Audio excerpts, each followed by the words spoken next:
Yo, what's up mga kaibigan? Halina tayo magkwentuhan. So ang Golden State Warriors ay ang naging pinakadominante na franchise sa buong NBA in the last decade. Sa loob nga ng 8 season ay nakaabot sila sa NBA Finals ng 6 na beses. Nagkampiyon naman sila ng 4 na beses. At sa 2 taon na hindi sila nakaabot sa NBA Finals ay injured nga si Klay Thompson o kaya naman si Stephen Curry.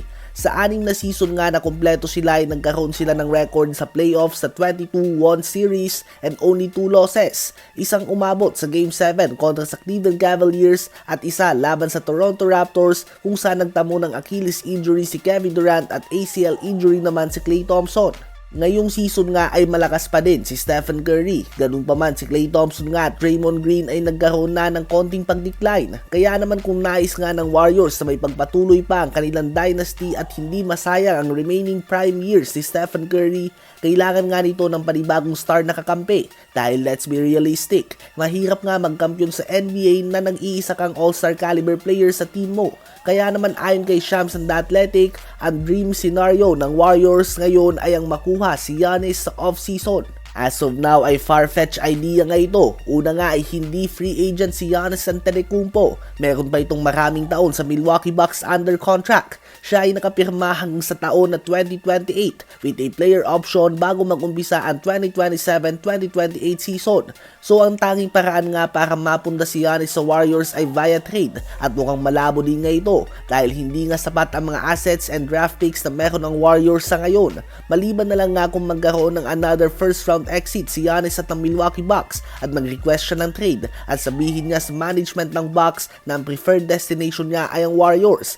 Posibleng igalang nga ito ng Bucks given na respected player nga siya sa franchise na ito. Ngunit as of now ay pangarap nga ito ng Warriors na malayo pa sa ngayon. Subalit wala naman masamang mangarap, diba? Gusto nyo bang mapunta si Giannis sa Warriors o unfair ito sa buong NBA? Habang sinupalpal naman ng mga fans si Jason Tatum matapos sasabihin nito na siya ang best player sa NBA sa kanyang interview kasama si Malika Andrews ng ESPN. Well, one thing is clear, siya ang best player sa best team ngayon sa NBA. Siya ay nag-average ng 27.1 points, 8.6 rebounds, and 4.8 assists per game on 47.5% shooting sa field at hawak din nga ng Celtics ang best record sa liga. Definitely decent stats nga ito.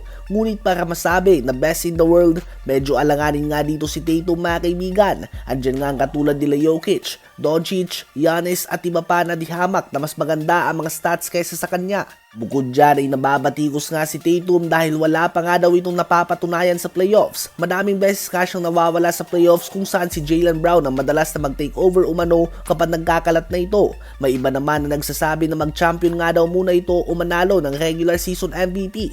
O kaya naman lampasan muna nito si Jimmy Butler sa playoffs dahil lagi nga siyang nilalagdag ni Jimmy Buckets. Ano ba masasabi no sa pahayag ni Jason Tatum na siya daw ang best player in the world?